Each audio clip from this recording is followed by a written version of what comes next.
Hello everyone, welcome and welcome back to another video. इस model paper की series में आप सभी का एक बार फिर से स्वागत है। आज का अपना मॉडल पेपर नंबर 1 है, जिसमें हम साइंस के टोटल जो क्वेश्चन पूछे जाते हैं लैब असिस्टेंट एग्ज़ाम में, उसके बारे में चर्चा करेंगे। प्रयोगशाला सहायक एग्ज़ाम में जो जिस प्रकार एग्ज़ाम में क्वेश्चन पूछे जाते हैं उसी प्रकार हम क्वेश्चन को देखेंगे, और जो साइंस के 100 क्वेश्चन पूछे जाते हैं उस प्रकार से हम मॉडल पेपर के बारे में चर्चा करेंगे। तो यदि आप चैनल पर नए हो तो एक बार चैनल को सब्सक्राइब जरूर कर दें और स्टार्ट करते हैं आज का मॉडल पेपर का पहला क्वेश्चन स्क्रीन पर। सबसे पहला क्वेश्चन है, निम्नलिखित में से कौन सा आईसीबीएन के नियमों के विरुद्ध है। कौन सा आईसीबीएन का नियमों के विरुद्ध है? तो जो हम वैज्ञानिक नाम लिखते हैं तो उसके अनुसार हम सबसे पहले दिया है, हस्तलिखित वैज्ञानिक नाम को रेखांकित करना चाहिए। हाँ, तो करना चाहिए, ये सही है, ऑप्शन नंबर ए सही है। दूसरा, प्रत्येक प्रजाति का एक वंश नाम और एक जाति संकेत पद होना चाहिए। हाँ, ये भी सही है। वैज्ञानिक नाम लैटिन में होता है, इन्हें इटैलिक करना चाहिए। तो ये भी सही है कि हाँ, नाम लैटिन में होते हैं और इन्हें इटैलिक करना चाहिए। चौथा ऑप्शन है, वंश नाम और जातीय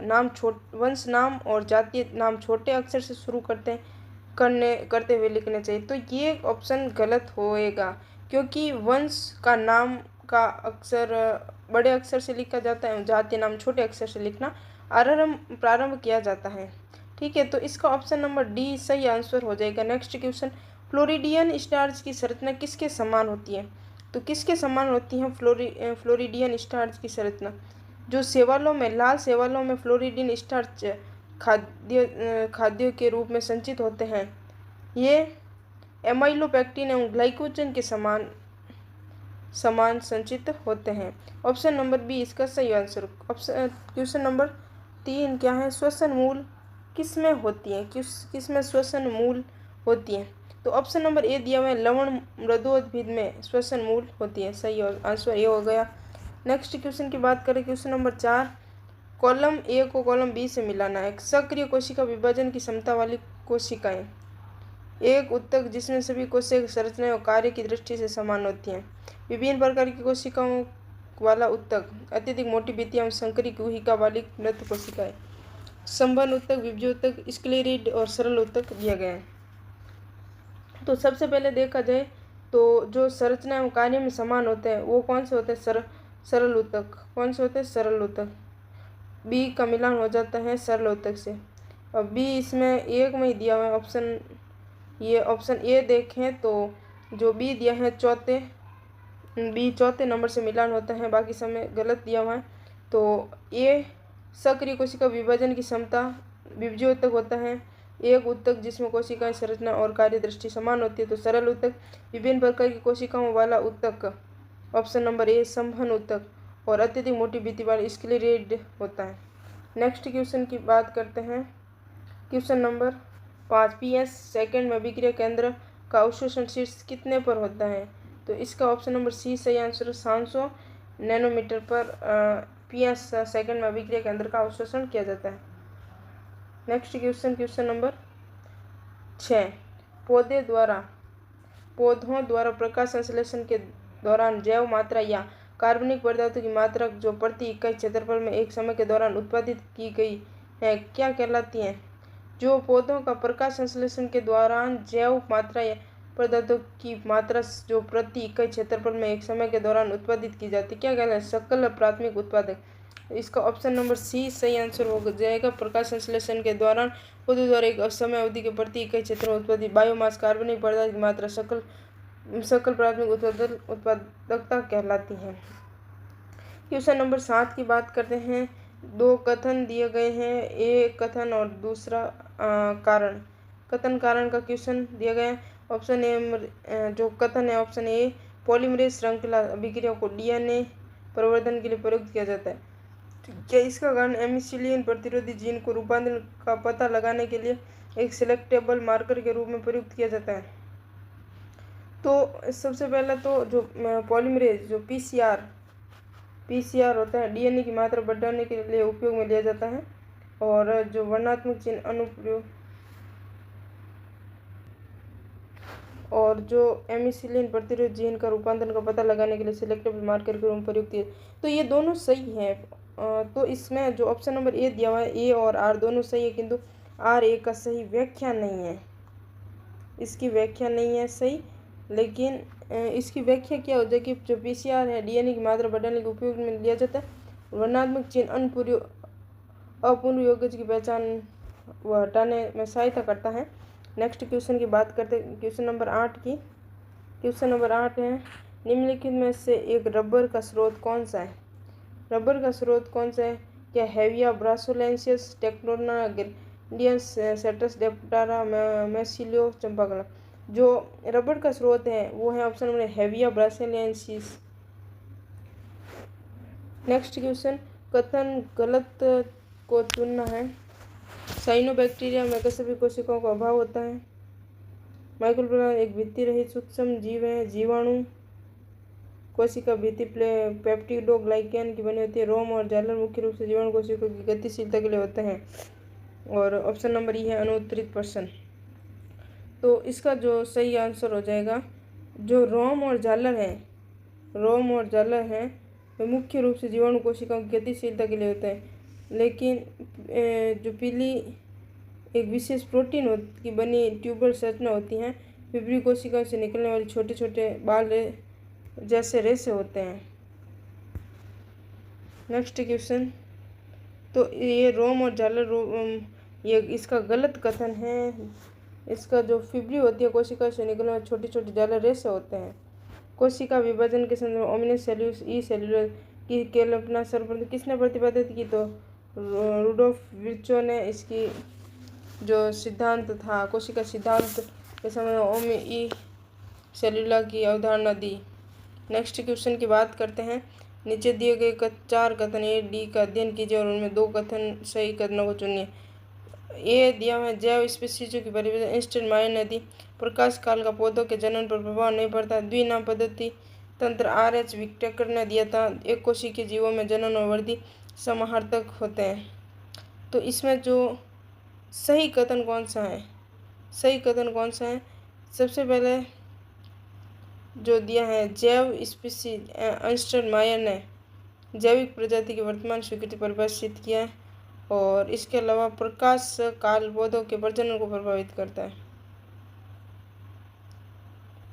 प्रकाश काल पौधों के प्रजनन को प्रभावित करता है। तो इसका जो बी है ऑप्शन कथन गलत होता है। द्विनाम पद्धति तंत्र RH विक्टर ये भी गलत है। उन्होंने तो दिया था वनस्पति जगत को हाँ जगह विभक्ति अभी टेकन और एक कोशिका जीवों में जनन और वृद्धि समरार्थक हो सकता था। जो ऑप्शन नंबर जो कथन ए है और डी है ये दोनों सही है। ऑप्शन नंबर ए इसका सही आंसर हो जाता है। नेक्स्ट क्वेश्चन की बात करते हैं। नेक्स्ट क्वेश्चन नंबर 12 क्या दिया हुआ है? हाइड्रोकोलोइड कैरागिन किससे प्राप्त होती है? जो हाइड्रोकोलोइड कैरागिन होती है वो किससे प्राप्त होती है? तो कौन कौन से होते हैं? रेडोफाइसिस से प्राप्त हो सकते हैं और इसके अलावा ये रेडोफाइसिस से प्राप्त होते हैं केवल। इसके अलावा रेडोफाइसिस नहीं होती हैं। और जो ये रेडोफाइसिस से प्राप्त होती है व्यावसायिक आइसक्रीम निर्माण के लिए उपयोग जो हाइड्रोकोलोइड कैरोगिन। शकरकंद किसका रूपांतरण है? शकरकंद किसका रूपांतरण है? तो जो शकरकंद होता है वो अपस्थानिक मूल का रूपांतरण होता है। नेक्स्ट क्वेश्चन, पादप उत्तक संवर्धन के द्वारा विभाजित न होने वाली पैरेन्काइमल कोशिका सूत्री विभाजन द्वारा विभाजित होना प्रारंभ कर देती है। इस घटना को क्या कहते हैं? तो पादप उत्तक संवर्धन द्वारा विभाजित न होने वाली पैरेन्काइमल कोशिका समसूत्र विभाजन द्वारा विभाजित होना प्रारंभ कर देती है। इस घटना को क्या कहते हैं? इस घटना को कहा जाता है इसका निर्विभेदन कहा जाता है।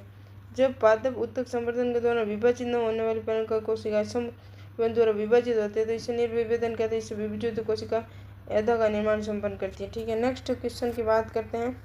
पादप वर्णक क्या है? पादप वर्णक क्या है? पादप वर्णक कौन? जो क्रोमोप्रोटीन है वो पादप वर्णक होता है। मटर के पौधे पर अपने आदर्श प्रयोग में मेंडल ने किसका उपयोग नहीं किया था? तो मेंडल ने कौन कौन से पर किया था? बीज के रंग पर किया था। पहली बात 7 इन्होंने लक्षण बताए थे, जिसमें बीज का आकार था, बीज का रंग था, पुष्प की स्थिति थी, तने की लंबाई थी। लेकिन ऑप्शन नंबर सी इसका सही आंसर हो जाएगा, जिसमें मेंडल ने फली की लंबाई के बारे में नहीं बताया था। आदर्श प्रयोगों में नहीं था फली की लंबाई। नेक्स्ट क्वेश्चन की बात करते हैं। ऑर्थोपोडा में बाह्य कंकाल किसका बना होता है? बाह्य कंकाल काइटिन का बना होता है। ऑर्थोपोडा में जो बाह्य कंकाल होते हैं काइटिन से निर्मित होता है, और जो लिपिड भी उत्पन्न होते हैं सेल्यूलोज के बने होते हैं। और इसके अलावा जो होता है काइटिन जटिल पॉलीसेकेराइड समूलक होते हैं, और इसके अलावा ग्लूकोसामिन उपास्थल में पाए जाने वाला यौगिक है। वह जीव जो मृत कार्बनिक पदार्थों पर उगता है उसे क्या कहा जाता है? मृत कार्बनिक पदार्थों पर उगते मृतोपजीवी। ऑप्शन नंबर सी सही आंसर हो जाएगा। यदि एक व्यक्ति का हृदय निकास 5 लीटर अनुशीतलन के अंत में नीले में 100 ml एवं नीले से प्रकोजन में अंत में 50 ml लीटर में, तब उसकी हृदय दर क्या होगी? तो उसकी हृदय दर क्या होगी? उसकी हृदय दर हो जाएगी 100 स्पंदन प्रति मिनट। निम्न में से कौन सा कथन सत्य है? कॉर्निया नेत्रगोलक एक बाह्य पारदर्शी अवरक्षी प्रोटीन आवरण होता है। कॉर्निया नेत्रगोलक का एक बाह्य पारदर्शी अवरक्षी प्रोटीन आवरण नहीं है। कॉर्निया इलास्टिन का संघन संयोजित हो जो अपनी मरम्मत कर सकते नहीं, ये भी गलत है। कॉर्निया उत्तल पारदर्शी परत पर अत्यधिक संबंधित होता है, ये भी गलत है। कॉर्निया में कोलेजन का सघन आधात्री होता है और नेत्र का सर्वाधिक संवेदनशील भाग है। तो ऑप्शन नंबर सी डी इसका सही आंसर है। कॉर्निया में कोलेजन तथा कॉर्नियल एपिथेलियम के घने आधात्री मैट्रिक्स होता है, ये आँख का सबसे संवेदनशील हिस्सा होता है। क्वेश्चन नंबर 21 की बात करते हैं। मानव नेत्र में पारदर्शी लेंस किसके द्वारा अपने स्थान पर रहता है? मानव नेत्र में किसके द्वारा रहता है? जो पक्षमाबकाई होता है, पक्षमाबकाई से जुड़े लटकने वाला नीलम निम्बल स्नायु से लेंस को जगह पर रखते हैं। तो ऑप्शन नंबर ए इसका सही आंसर हो जाता है, पक्षमाबकाई से जुड़े स्नायुओं द्वारा। 22वां कंकाल पेशी के विषय में कौन सा कथन सही है? पेशी बंडल कोलेजन संयोजित की परत से इकट्ठे होते हैं, जिसे संपट कहते हैं। तो इसका ये ऑप्शन गलत हो जाता है, इसका ये कथन तो गलत हो जाता है। और इसमें जो पेशी बंडल के एपिमाइसियम बांधते हैं उसे संपट नहीं होते, गहरी परत होती है। ऑप्शन नंबर जो बी है, पेशी तंतु का साइक्लोप्लाज्मिक रेटिकुलम कैल्शियम आयनों का भंडारण करना होता है, तो ये सही है, साइक्लोप्लाज्मिक रेटिकुलम कैल्शियम भंडारण होता है। और सी जो है धारीदार कंकाल पेशी की धारीदार दिखावट एक्टिन एवं सिन प्रोटीन के वितरण प्रतिरूप के कारण होती है, तो धारीदार दिखावट एक्टिन मायोसिन बैंड से होती है, यह भी सही आंसर हो जाता है। डी कहता है एम रेखा को संकुचन की कार्यात्मक इकाई माना जाता है, जिसे साक्रियमियर कहते हैं, तो इसका यह ऑप्शन गलत हो जाए। तो कौन कौन से सही हो जाते हैं? एक तो हो जाता है सही बी, और दूसरा सी। बी और सी दोनों सही हैं, बी और सी। ऑप्शन नंबर सी इसका सही आंसर हो जाता है। नेक्स्ट क्वेश्चन, सर्पी तंतु सिद्धांत के अनुसार ए बैंड की लंबाई में परिवर्तन नहीं होता है। ए बैंड की लंबाई बढ़ जाती है। एक्टिन तंतु ए बैंड से परे फिसलते हैं, जिसके परिणाम स्वरूप साइकोमेर छोटा हो जाता है। तो सर्पी तंतु का सिद्धांत के अनुसार सर्पी तंतु के सिद्धांत में संकुचन के दौरान कंकाल की पेशी छोटी हो जाती है। जब कंकाल की पेशी संकुचन के दौरान छोटी होती है, क्योंकि वो फिलामेंट होते हैं, वो मोटे फिलामेंट के ऊपर फिसलते हैं, मतलब जो फिलामेंट मायोसिन होते हैं उनके ऊपर फिसलते हैं। तो इसके अनुसार ऑप्शन नंबर जो बी है, जो ऑप्शन नंबर बी है इसका सही आंसर होगा। जब पतले पतले पतले तंतु अंदर की ओर सरकते हैं ना, तो डिस्क एक दूसरे के करीब आ जाती है और साइकीमेर संकुचित होती है। इस प्रकार से बैंड संकुचित, ये बैंड की लंबाई में परिवर्तन नहीं होता है, तो परिवर्तन नहीं होता। ऑप्शन नंबर बी इसका सही आंसर है। 24वां क्वेश्चन दिया हुआ है, कॉलम ए को कॉलम बी से चयनित करना है। अपना दिया हुआ है जोना प्लूसिडा दिया हुआ है, बल्बोयूरेथ्रल ग्रंथियाँ, लीडिंग कोशिकाएं। लीडिंग कोशिकाएं क्या होती हैं? एंड्रोजन का निर्माण करती हैं। एक से मिलान होता है चौथे का, इसमें ऑप्शन सी और डी दोनों दिया। बल्बोयूरेथ्रल ग्रंथियाँ जो क्या होती हैं, एक नर मानव जननतंत्र में होती हैं और ये शिशन के लिए स्नेहन का कार्य करता है। तो बल्बोयूरेथ्रल ग्रंथियाँ ऑप्शन नंबर चौथे से सी का मिलान, सी का चौथे से मिलान। और अपरा का क्या कार्य? जो मानव जरीज होते हैं उसमें गोनेड्रोपिन होता है, मानव जरेज HCG होता है, इसका एक का तीसरे से मिलान, एक का तीसरे से मिलान। ऑप्शन नंबर सी इसका सही, जो ऑप्शन नंबर डी इसका सही आंसर हो जाएगा, एक का दूसरे से मिलान और जोनाप्लेशन एंड्रोजन, तो इसका सही आंसर हो जाएगा option number D. Next question 25वें क्वेश्चन की बात करते हैं। नर जनन तंत्र में शुक्राणु कोशिकाओं के परिवहन के सही क्रम का चयन कीजिए। शुक्राणु का परिवहन कहाँ से होता है? वृषण से नहीं होता है, वृषण से नहीं होता है, इसका जो शुक्र नलिकाएँ होती हैं उनसे होता है। शुक्र नलिका के बाद वर्षण नलिका होती है, सही है। शुक्रवाहिकाएँ होती हैं, इसके बाद शुक्रवाहिकाएँ के बाद अधिवर्षण होता है, फिर शुक्रवाह स्खलन होता है, वाहिनी मूत्र मार्ग होता है, यूरोथल मिट्स होता है, तो इसका ऑप्शन नंबर बी है सही आंसर हो जाता है। नेक्स्ट क्वेश्चन की बात करते हैं, क्वेश्चन नंबर 26। निम्न में से कौन से कारण से एड्स फैलता है? एड्स कैसे फैलता है? जब संक्रमित सुई तथा इंजेक्शनों द्वारा ये फैलता है, ये सही आंसर है ऑप्शन नंबर ए। एड्स संक्रमित सुइयों तथा इंजेक्शनों द्वारा फैलता है। प्राथमिक इम्यूनो प्रभाव में कौन से IG एंटीबॉडी का निर्माण होता है? प्राथमिक IG जो IgM होता है, प्राथमिक प्रतिरक्षा प्रभाव से अपने पहले IgM का निर्माण, एंटीबॉडी का निर्माण करता है। नेक्स्ट क्वेश्चन की बात करें, निम्न में से किसके विकास के साथ स्थलीय कशेरुकियों को जल से मुक्त होने योग्य बनाया है?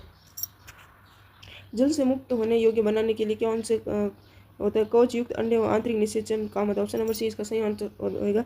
स्थलीय कशेरुकियों के जल में स्वतंत्र होने के लिए कवच युक्त अंडे और आंतरिक निषेचन की आवश्यकता होती है और ये विकास उन्हें स्थलीय जीवन में जीवित रहने और जल में निर्भरता को कम करने में मदद करता है, तो इसका सही आंसर होगा option number C. Question number 29, हिकल का पुनरावृत्ति के सिद्धांत, बायोजेनेटिक का नियम का अर्थ क्या है? हिकल का पुनरावृत्ति नियम, हिकल का पुनरावृत्ति के सिद्धांत बायोजेनेटिक का नियम क्या है? सभी जंतुओं का जीवन अंडे से प्रारंभ होता है। क्या एक जंतु का जीवन चक्र उसके जैव विकास के क्रम पर प्रदर्शित होता है? एक जंतु की संतति अपने माता पिता के समान होती है, शारीरिक भाग नष्ट होने के बजाय पुनर्निर्मित हो जाते हैं। तो जो हिकल का पुनरावृत्ति नियम है वो जंतु के जीवन चक्र और उनके विकास पर क्रम को प्रदर्शित करता है। ऑप्शन नंबर बी इसका सही आंसर हो जाएगा। और हिकल का बायोजेनिक नियम बताता है कि किसी जीव का भ्रूण विकास ऑन्टोजेनी उसके प्रजाति विकास तो पुनरावृत्ति करता है, भ्रूण विकास के जीव में कर्मिक विकास को दर्शाता है। नेक्स्ट क्वेश्चन, विटामिन B12 के प्रचुर स्रोत कौन से हैं? तो जो बकरी का लीवर और स्पाइरुलिना होता है, जो बकरी का लीवर होता है और स्पाइरुलिना होता है, ये B12 ऐसा विटामिन है जो जंतु से प्राप्त खाद्य पदार्थों में पाया जाता है और ये तंत्रिका तंत्र और लाल रक्त कोशिकाओं का निर्माण करता है। इसके अलावा DNA संश्लेषण के लिए आवश्यक होता है।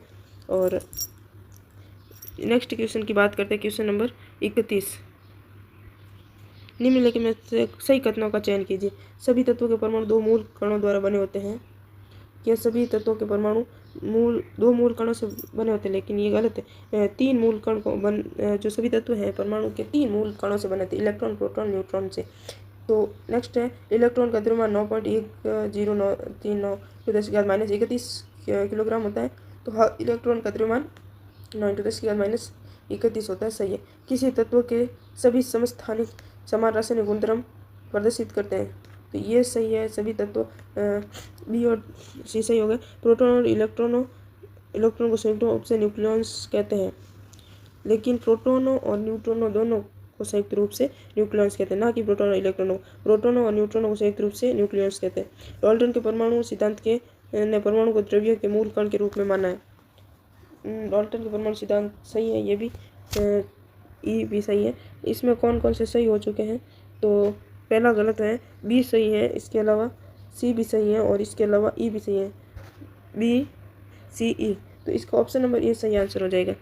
नेक्स्ट क्वेश्चन की बात करते हैं, क्वेश्चन नंबर 32, आयनों के निम्नलिखित युग्मों में से एक सम इलेक्ट्रॉनिक युग्मक नहीं है। कौन सा सम इलेक्ट्रॉनिक युग्मक नहीं है?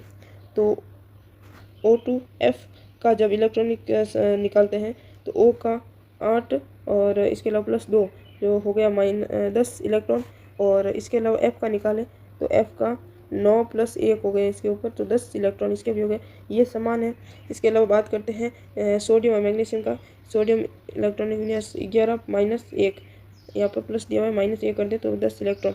मैग्नीशियम का 12 और ऊपर +2 दिया है तो -2 कर देते हैं, 10 इलेक्ट्रॉन, ये सही हो गया।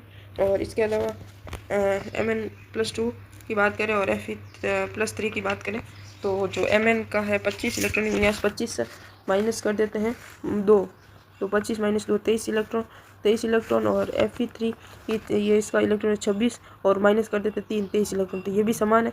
और नेक्स्ट बात करते हैं जो Fe+2 और Mn+2 है, इसका भी क्या समान है।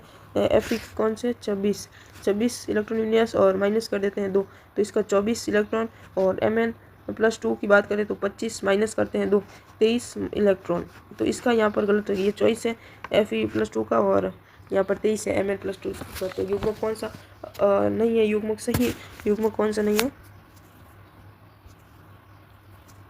तो सही युग्मक नहीं है ऑप्शन नंबर सी इसका सही आंसर, जो डी है इसका सही आंसर हो जाएगा इसका। नेक्स्ट क्वेश्चन, एलयू में प्रोटॉन न्यूट्रॉन इलेक्ट्रॉन की संख्या क्रमशः है, तो यहाँ पर 175 और 71 दिए गए हैं, जो परमाणु संख्या है जो जेड से दर्शाते हैं। इसके अलावा जो प्रोटोनों की संख्या होती है वो ही इलेक्ट्रॉनों की संख्या होती है। अब यहाँ पर प्रोटोनों की संख्या कितनी है 71, और इलेक्ट्रॉनों की संख्या कितने हो गए 71, ठीक है। और न्यूट्रॉनों की संख्या जो द्रव्यमान संख्या होती है, यानी कि यहाँ द्रव्यमान संख्या क्या दिया 175, और उनमें से प्रोटोनों की संख्या को माइनस करते तो 104 हो जाएगा। अब 104 और जो 104 तो हो गए, तो न्यूट्रॉनों की संख्या हमने ज्ञात कर ली 104। न्यूट्रॉनों की संख्या कैसे ज्ञात की है हमने, न्यूट्रॉनों की द्रव्यमान संख्या है 175 में से जो प्रोटोनों की संख्या उसको माइनस किया 71, 104 आ गए, और इसके अलावा प्रोटोनों की संख्या हमें प्राप्त है 71 और जो 104 आ गए, और 71 फिर से इलेक्ट्रॉनों की संख्या आ गई, तो ऑप्शन नंबर ए इसका सही आंसर हो गया। नेक्स्ट क्वेश्चन की बात करें, क्वेश्चन नंबर 34, ऑक्साइड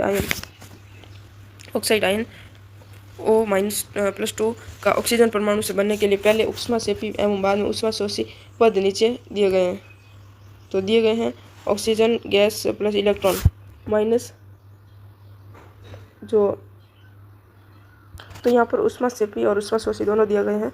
और गैसीय अवस्था में ऑक्सीजन O-2 का बनना प्रतिकूल है, यदि O2 नियॉन का सम इलेक्ट्रॉन, ये किस तथ्य के कारण होता है, तो ये जो है ये अक्रिय गैस के विन्यास प्राप्त करने के कारण ये स्थायित्व से इलेक्ट्रॉन प्रतिकर्षण प्रभावशाली होता है। ऑप्शन नंबर सी इसका सही आंसर हो जाता है, अक्रिय गैस के विन्यास प्राप्ति के स्थायित्व से इलेक्ट्रॉन प्रतिकर्षण प्रभावशाली होता है। नेक्स्ट क्वेश्चन, +1 ऑक्सीकरण अवस्था का स्थायित्व एल्यूमिनियम गैलियम इंडियम थैलियम में अनुक्रमों में बढ़ता है। समूह 13 के ये जो एल्यूमिनियम गैलियम इंडियम थैलियम है, ये ऑक्सीकरण +1 से ऑक्सीकरण की अवस्था स्थिरता बढ़ाता है, तो स्थिरता बढ़ाता है, तो एल्यूमिनियम छोटा से बड़ा होगा गैलियम, गैलियम से बड़ा होगा इंडियम, इंडियम से बड़ा होगा थैलियम, तो aluminium gallium indium thallium, aluminium gallium indium thallium, aluminium gallium indium thallium, और गैलियम ये गलत हो जाता है, ये सही आंसर हो जाता है। 36वां क्वेश्चन दिया है, धातुएं सामान्यतः उनके अयस्क में नाइट्रेट के रूप में नहीं पाए जाते। ऊपर दिए गए परीक्षण के लिए निम्नलिखित 2 कारणों में से कौन सा सही है, कौन सा सही है। धातु के नाइट्रेट अति अस्थायी होता है, और धातु के नाइट्रेट अति अस्थायी होते हैं। धातु के नाइट्रेट जल में अति विलय हैं, तो दोनों में से कौन से सही कौन से हैं। सभी नाइट्रेट जल में विलय होते हैं, काफ़ी स्थिर भी होते हैं, और ये गर्म करने पर जल्दी से विघटित हो जाते हैं। नाइट्रेट होते हैं जो जल में विलय होते हैं, तो इसका जो नाइट्रेट होते हैं वो अति स्थायी नहीं होते हैं, ये अति अस्थायी नहीं होते हैं, ये जल में विलय हो जाते हैं, तो इसका सही आंसर हो जाएगा ऑप्शन नंबर कौन सा, पहले वाला तो गलत है लेकिन दूसरा सही है, ऑप्शन नंबर 20 का सही आंसर हो जाएगा। नेक्स्ट क्वेश्चन की बात करते हैं, यौगिक ए गर्म करने पर रंगहीन गैस तथा एक अवशेष देता है। अवशेष को जल में घोलने पर बी प्राप्त होता है। बी के जलीय विलयन में कार्बन डाइऑक्साइड अधिकता में प्रवाहित करने पर सी बनता है, जिसे ठोस के रूप में पृथक कर लिया जाता है। ठोस सी गर्म करने पर पुनः ए देता है। यौगिक ए कौन सा बना है?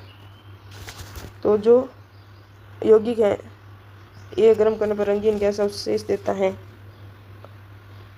तो इसमें जो कैल्शियम कार्बोनेट है, कैल्शियम कार्बोनेट जब टूटता है तो कार्बन डाइऑक्साइड और CO बिना बुझे चूना में परिवर्तित होती है। फिर ये पुनः जो कैल्शियम कार्बोनेट होता है ये विघटित होकर कार्बन डाइऑक्साइड और बिना बुझे चूने में परिवर्तित होते हैं। ये बिना बुझे चूना जब जल के साथ मिलाते हैं तो ये कैल्शियम हाइड्रोक्साइड बनाता है। फिर ये कैल्शियम हाइड्रोक्साइड पुनः कार्बन डाइऑक्साइड के साथ मिलाते हैं तो कैल्शियम कार्बोनेट का निर्माण होता है। तो इसका जो सही आंसर हो गया, इसका सही आंसर हो गया option number A, calcium carbonate. Next question की बात करते हैं। Question number 38। ठोस सोडियम हाइड्रोक्साइड पर CO गैस को गुजार जाए तो उसे 200 डिग्री सेंटीग्रेड ताप पर गर्म किया जाता है। तो तब बनने वाला पदार्थ कौन सा पदार्थ बनेगा? NaOH और CO जब 200 डिग्री सेंटीग्रेड पर मिलता है, NaOH जब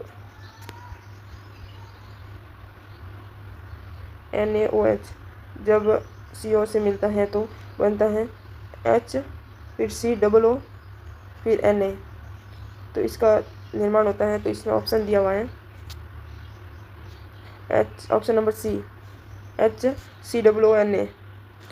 39वां क्वेश्चन, निम्न में जलीय विलय में किस आयन की चालकता सर्वाधिक होती है? जलीय विलय में कौन से दो जो आकार में छोटा उसकी चालकता अधिक होती है? तो आकार में छोटा कौन सा है? Caesium, lithium sodium potassium caesium. तो ऑप्शन नंबर सी इसका सही आंसर है। 40वां क्वेश्चन क्या दिया है? निम्नलिखित में से समूह 13 के तत्वों में परमाणिक त्रिज्याओं का कौन सा क्रम सही है? परमाणु त्रिज्या की सामान्य प्रवृत्ति है जैसे जैसे हर समूह में नीचे आते हैं और नीचे जाते तो बढ़ता है, क्योंकि समूह नीचे की ओर जाने पर प्रत्येक तत्व के प्रमुख की संख्या बढ़ जाती है। और तो समूह 13 में क्रम होगा जो बोरोन, एल्यूमिनियम, गैलियम, इंडियम, थीलियम है। लेकिन गैलियम होता है ना, जो डी ऑर्बिटल की उपस्थिति का निर्माण कमजोर प्रशिक्षण प्रभाव होता है, क्योंकि डी ऑर्बिटल का परीक्षण प्रभाव कमजोर होता है, इसलिए गैलियम का सबसे बाहरी कक्षा एल्यूमिनियम की तुलना अधिक नाभिक के आवेश का अनुभव करता है, इसलिए गैलियम की परमाणु त्रिज्या एल्यूमिनियम से कम होती है।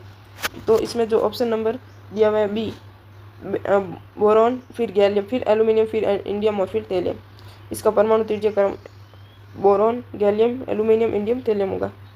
निम्नलिखित में से कौन सा तत्व MF6 आयन बनाने में, जो बोरॉन होता है इसमें डी ऑर्बिटल नहीं होता है, इसलिए इसकी संयोजकता चार्ज आगे नहीं बढ़ती है। तो इसका सही आंसर हो जाएगा बी, बोरॉन। सी ऑप्शन सही है। नेक्स्ट क्वेश्चन की बात करते हैं। एल्यूमिनियम F3 का HF में विलय केवल KF की उपस्थिति में होता है, ऐसा किसके बनने के कारण होता है? तो ऐसा किसके कारण एल्यूमिनियम F3 जब जब AiF3 KF के साथ मिलती है, और HF की उपस्थिति के कारण तो क्या बनता है? तब बनता है K3 AiF6, इसका निर्माण होता है। तो ऑप्शन नंबर डी इसका सही आंसर हो गया। नेक्स्ट क्वेश्चन की बात करते हैं। 300 K पर अभिक्रिया A+B और C+D में स्पीशीज की सामान्यतः सांद्रता क्रमशः 2, 3, 10 और 6 मोल है, और अभिक्रिया के लिए डेल्टा H है, डेल्टा G है। तो इसका जो R दिया हुआ है 2 कैल्शियम पर मोल। तो इसका जब हम सॉल्यूशन करते हैं तो इसका आंसर आ जाता है 1381 कैल्शियम पर मोल। इसका सॉल्यूशन काफ़ी लंबा है, तो यदि आप एक बार करो किस प्रकार से होगा एक बार जरूर करके अब कमेंट बॉक्स में ज़रूर बताना। नेक्स्ट क्वेश्चन की बात करते हैं। क्वेश्चन नंबर 44, सुक्रोज का जल अपघटन निम्नलिखित अभिक्रिया द्वारा दिया गया सुक्रोज जल, ग्लूकोज और फ्रक्टोज यदि 300 केल्विन पर स्थिरांक के C2 2 × 10⁻13 हो तो उसी ताप पर डेल्टा आर जी नॉट का मान होगा। क्या मान होगा? डेल्टा जी नॉट बराबर क्या होता है? -RT IN/K/C और इसका बराबर हो जाएगा 8.314 जूल मोल केल्विन और गुणा कर देंगे 300 के से, 300 के IN 2 × 10⁻13। इसका सही आंसर हो जाएगा option number A. Next question, अभिक्रियाओं में निम्नलिखित में कौन सी दशा अधिकतम उत्पाद निर्माण के लिए उत्तरदायी है? कौन सी उत्तरदायी है? जो A2 + B2 जो गैस है इसका उत्पादन बनता है X2 gas with delta R H बराबर -X किलो-जूल। आंसर क्या होगा? सामान्य उस दिशा में स्थानांतरित हो जाता है जहां दबाव बढ़ता है। आगे की दिशा में जब घटते तापमान पर साम्य एक ऊष्मा से इसी दिशा में स्थानांतरित होता है आगे की दिशा में, तो इसलिए उच्च दबाव और निम्न तापमान उत्पाद के अधिकतम गठन के लिए उत्तरदायी होता है। तो इसका जो सही आंसर हो जाएगा ऑप्शन नंबर ए, निम्न ताप और उच्च दाब। नेक्स्ट